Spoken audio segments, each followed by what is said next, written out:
Hello, in this tutorial, I'll show you how to log out of Google Messages.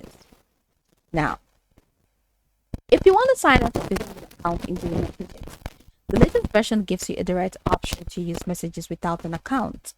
Google confirms that you can use Google Messages without a Google account, although some features, including device pairing, Gemini, and Magic Compose, may no longer be available. So, open the Google Messages app on your Android phone and make sure that you are on the main conversation screen.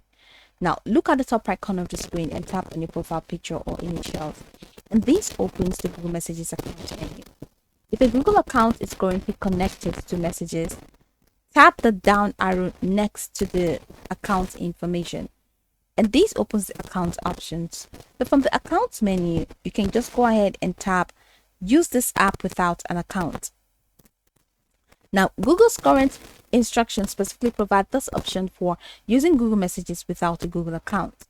Now, Google Messages will ask you to confirm that you want to continue without your account.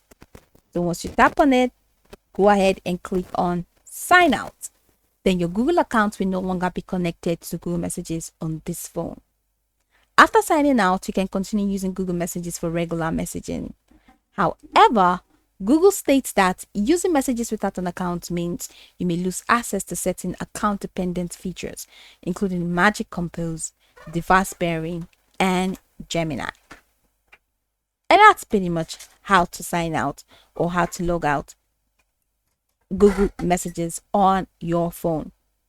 If you want to sign out of Google Messages on your computer, all right, what you're going to have to do is that on your computer, open Google Messages for web, and at the top left corner, click on menu and select unpair. Now, this disconnects Google Messages from web from your phone and prevent that computer from continuing to display your messages. Now, Google specifically recommends unpairing when using messages on a shared or public computer. That's pretty much it. So you can go over the tutorial from the top to the bottom to get acquainted with the steps. And once you're done, you'll be good to go. I hope that this tutorial marvelously helped you search.